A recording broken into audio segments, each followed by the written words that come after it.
गाहाय आलासि हिसाबै खावलायनानै लाबोजानाय फकिरागाम फरायसालिमानि गोरायुं एबा प्रिन्सिपाल मानगोनां डक्टर मनज कुमार ब्रह्म बिथांखौ आं दुलाराय बाथौ आफादनि जानानै गिबि बरायनानै लाग्रोबाय आरो साफ्रोमबो जोंनि दुलाराय बाथौ आफादनि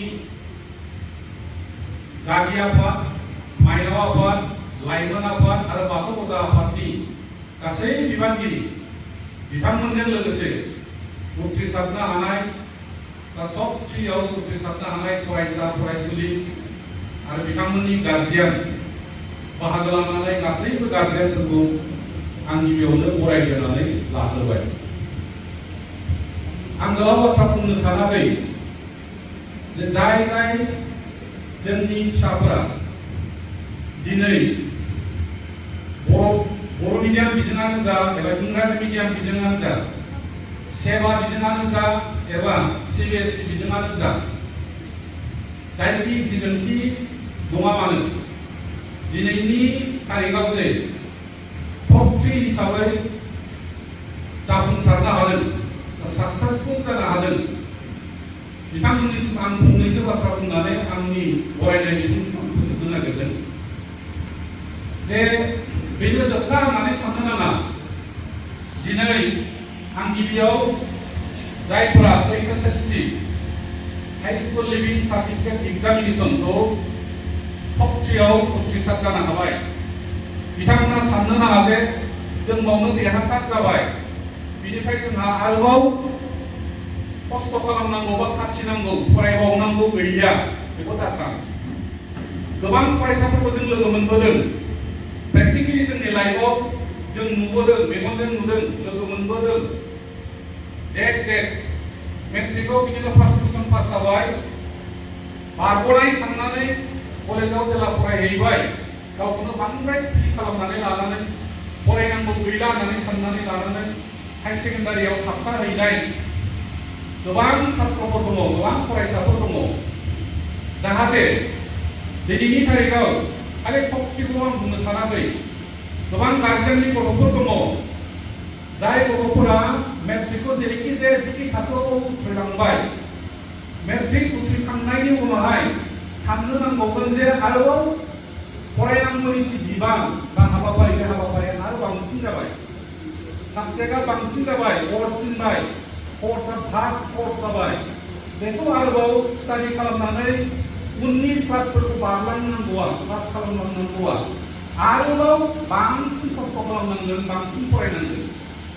जों क्लास 10 खौ जेनेबा मेट्रिक एग्जामखौ दिनाव 4 घन्टा फरायनानै फुंनि समाव 2 घन्टा, बेलासिनि समाव 2 घन्टा फरायनानै पास खालामनांगोन। ओमफ्राय हाई सेकेन्डारिखौ बिनिफ्राय एसे बांसिन फरायनांगोन। बे साननाया जोंनि फरायसाफोरनियाव थानांगोन। नङाब्ला दिनै मेट्रिकआव टप 3 लानानै बा फार्स्ट डिभिजन पास खालामनायनि उनावहाय जुदि हाई सेकेन्डारियाव 3थि थाखोआव उथ्रिहैनांगौ जायोब्ला गार्जेनफ्राबो लाजिनांगौ गोनां जागोन आरो गावबो लाजिनो गोनां जागोन। अब्ला जों बुजिनानै मोनगोन बेयो बांद्राय गथ'फोरखौ खालामदों, फरायनांगौखौ खम साननानै लादों, बुरजा फरायबावनांगौ दङ बेखौ साननानै लानो हायाखै। जों बिदि होननानै बुजिगोन। बेखायनो आं मिजिंथिदों दिनै जायफ्रा हाई सेकेन्डारियाव टप 3 लादों, बिथांमोन बायदि बिथांनि सेराव फार्स्ट डिभिजन पास जानाय गथ'फ्रा मेला थाबोबाय, टप 3 आव लानो हायाखै।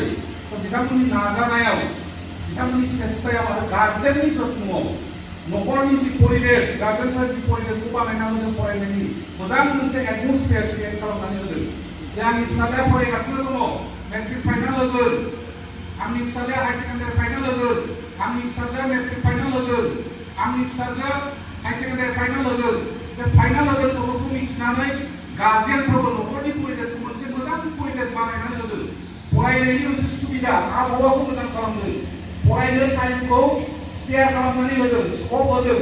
बे स्कपखौ जों सुबिदा लानांगोन आरो बे सुबिदा लानो रोंनायनि थाखायनो हयथ' दिनै जायफ्रा मेट्रिकआव मोजां पास खालामदोंमोन आरो दिनैनि तारिखआव हाई सेकेन्डारि लेभेलाव बे टप 3 आव फैनो हानायनि हयथ' बे मोनसे खारन।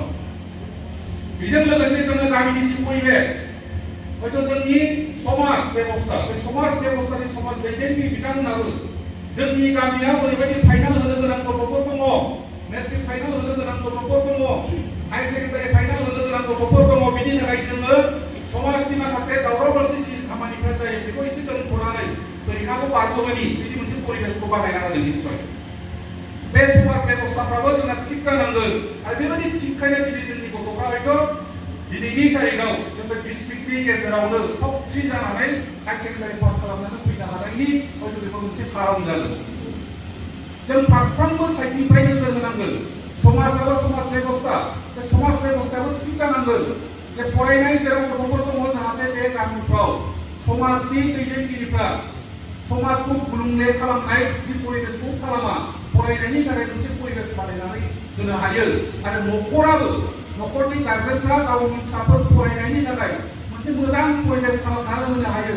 नैबे धारणाया जोंनाव थानांगोन आरो बेबायदि धारणाया बेबायदि परिबेसा मोनदों होननानै हयथ' जोंनि गथ'फ्रा दिनै साफ्रोमबो मोनफा मोनफा स्टेपआव उथ्रिसार जानो हानायनि गोरलै नुहुरनाया, गोरलै जाबोनाया बेफोरनो।